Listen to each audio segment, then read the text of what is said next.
Hello, class. Sorry I'm not there in person to give you this lecture, but it's a sh couple of short lectures that I'm going to be going over. This is the lecture for Module 10 on advocacy. I know most of you are doing this already with your clientele, so it's not anything new, but it is very important. So moving ahead. The objectives of this section are first to define what advocacy is, and for you to understand the different types of advocacy that you will be doing or that you are currently doing. Understand the key components and processes involved in advocacy, like what does it look like in different settings? Identify approaches and applications to advocacy, and of course, understand and how to apply advocacy. So first, what is advocacy? I wish we were in class because we could have a discussion about this.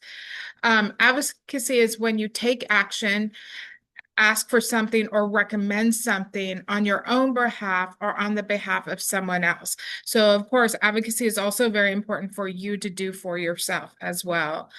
You have advocacy in your daily life whenever you need to negotiate with someone or need someone to do something for somebody else. Maybe when you're talking to partners on behalf of a client, or possibly even when you have a client that needs extra help or assistance with doctors, with advocating for better transportation, those kind of things. You're advocating for yourself and your clientele all the time. Advocacy is non-aggressive. So you're not getting into someone's face, demanding that things need to be done. You're more requesting in a strong way sometimes, but it's more of a give and take with advocacy, right? Advocacy is non-confrontational. Its effective advocacy depends on clear communication and non aggressive communication. So just showing the need and why something needs to be done for you or someone else, getting that other party on your side and wanting to help in the situation. You are, of course, assertive but non-aggressive. So, of course, there's different ways of going about this. But also, it's a cooperation between you, the client, and the entity that you are advocating with, right? And of course, it takes a lot of planning, really, and understanding who to go to for different things to advocate um, for better health care, for different tests to be done, because sometimes that's important, whatever it is. Advocating for more food, it could be really anything, housing. Advocacy and community health. So why advocate for community health? I know it seems pretty self-explanatory why we do this. So community health workers and promotores advocate for clients in settings lacking representation, such as when interacting with lawmakers or the healthcare system, or even other community partners.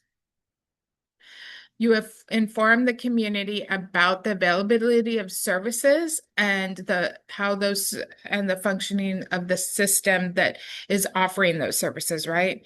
So you're really that person who knows how things work. You're also advocating to make things a little bit easier, right? To get different services. And then, of course, you champion causes all the time. Uh, and utilizing available resources and engaging with the community. Also learning about what resources are still needed, like we talked about last week.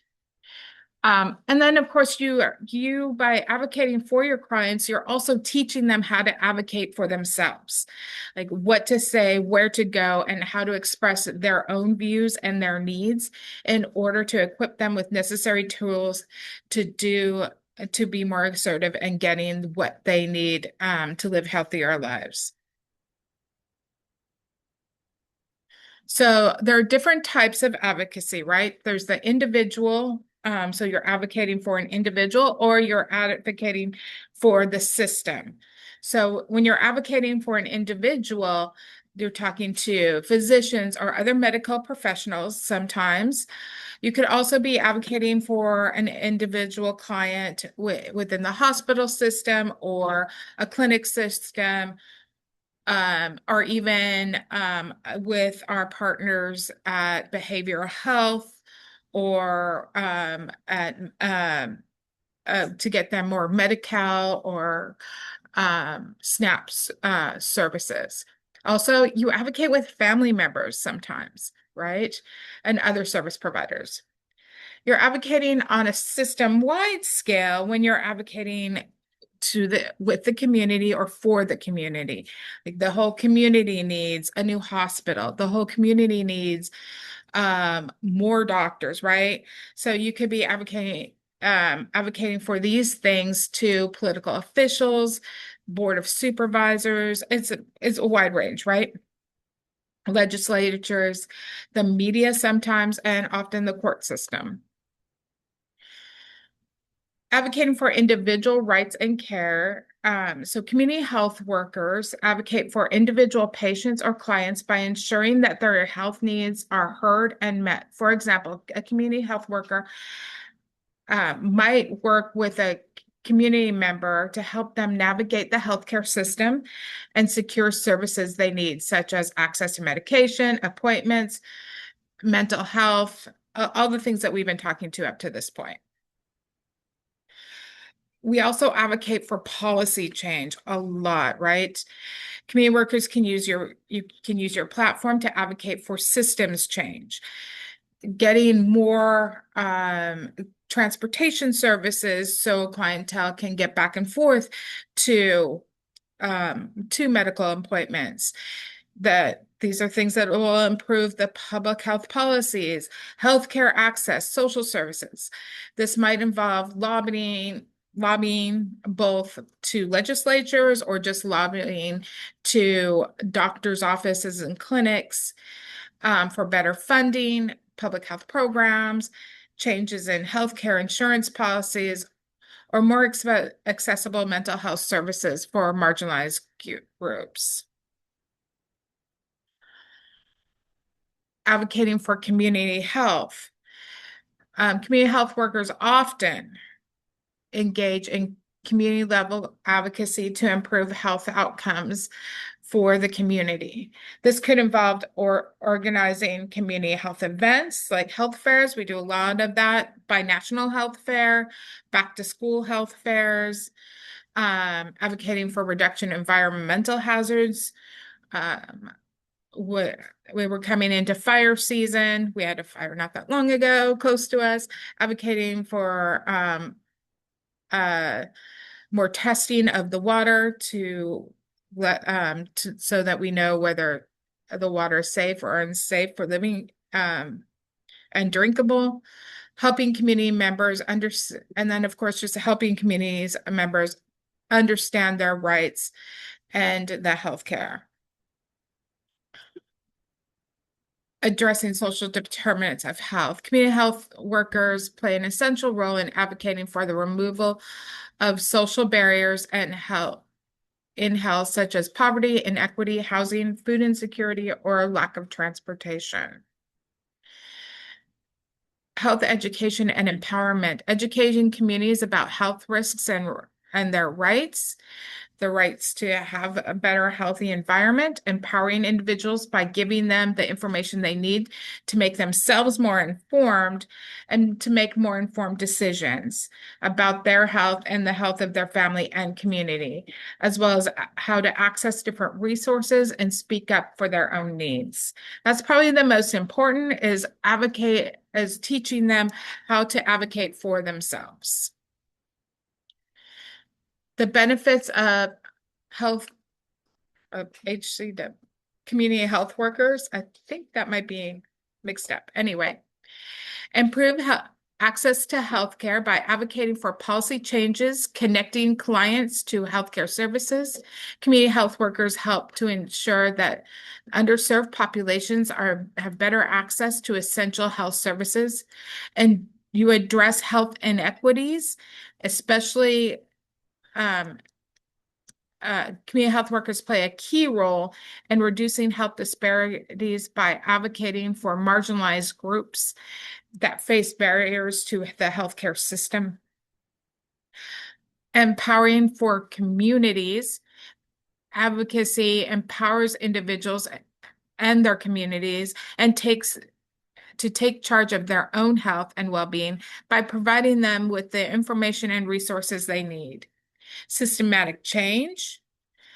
Through advocacy efforts, health workers can influence public health policies, regulations, and funding, leading to a long-term improvements in health equity and the healthcare system. So other advocacy types. So of course, there's legislative, community health workers and promoters. As community health workers and promoters, you don't just educate the community, but you also educate legislators, the media, and other professional organizations about the client's issues, right? You may advocate for a budget to help build something for your community needs, like parks. We've done that a lot. Bike lanes. You may ask legislators or the media to help sway public opinion and inform the public of the needs in your community. You also can look for examples in the community. So hold on, I'm going to try to bring something up real quick and see if I can. Hold on, let me get back and see if I can pull this for you real quick. So how can we get started advocating for the community? Let me bring up this.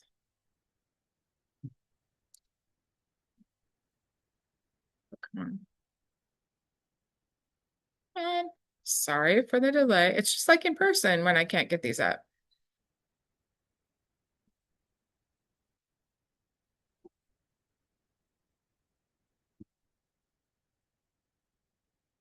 So this is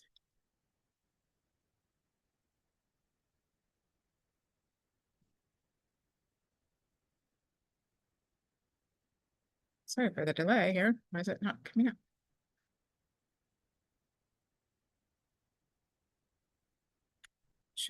Okay, here we go.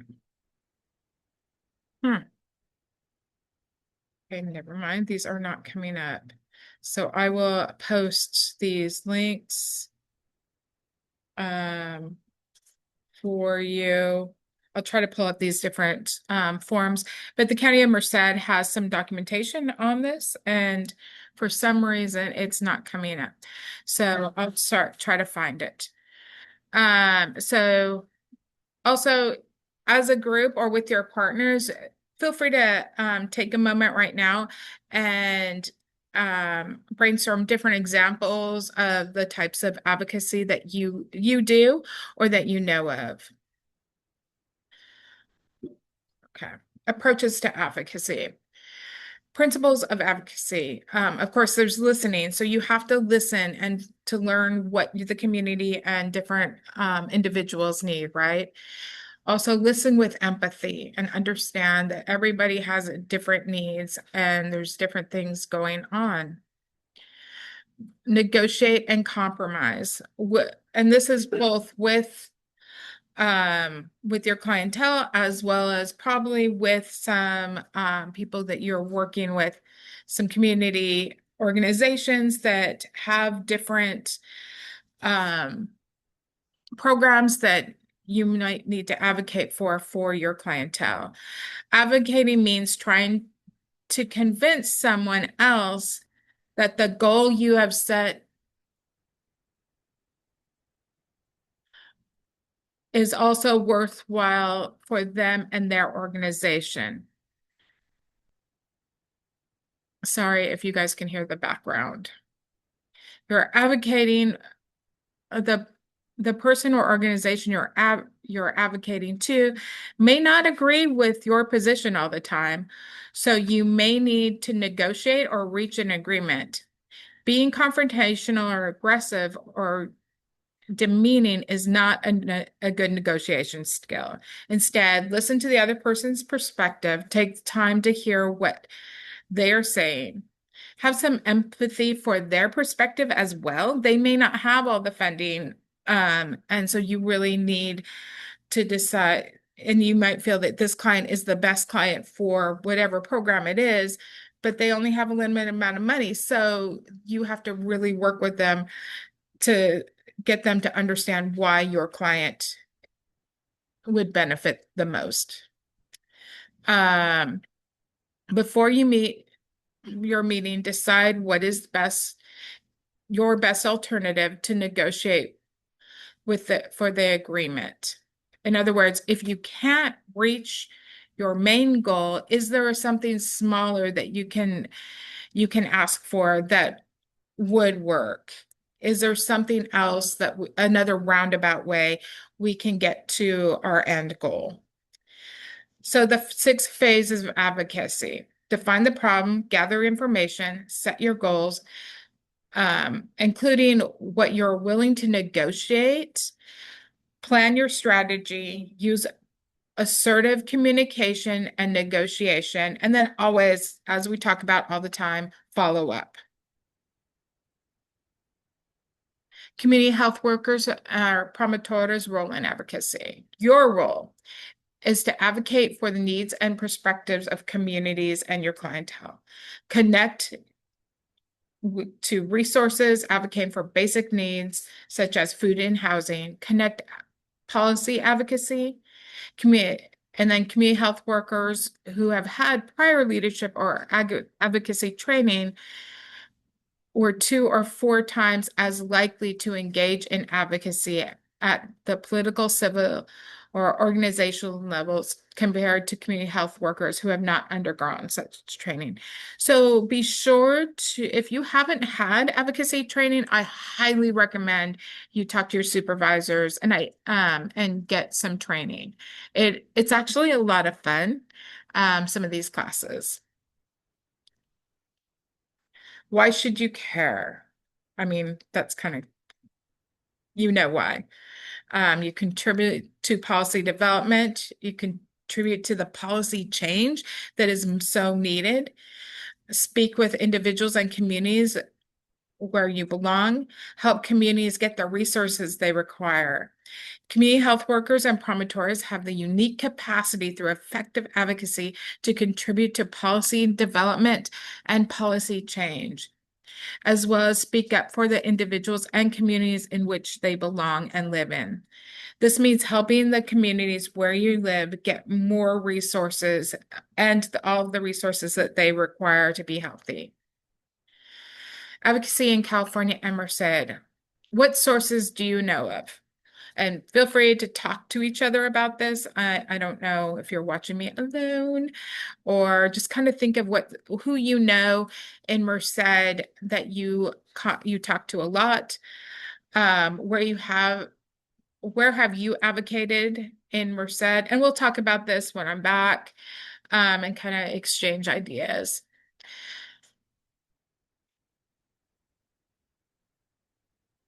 Okay.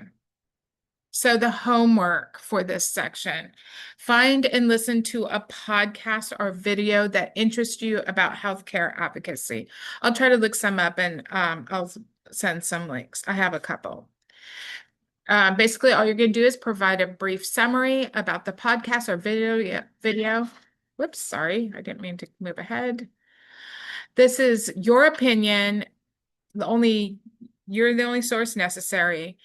This podcast, and of course, link me to the podcast that you find. Feel free to share your thoughts and reactions, including how they relate to the podcast. How does the podcast relate to the central theme of this module this week?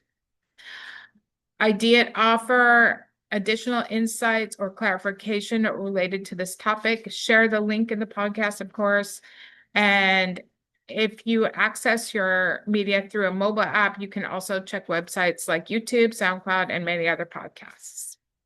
And that is it for this module. I will be uploading this to YouTube, and then I'll also share the link.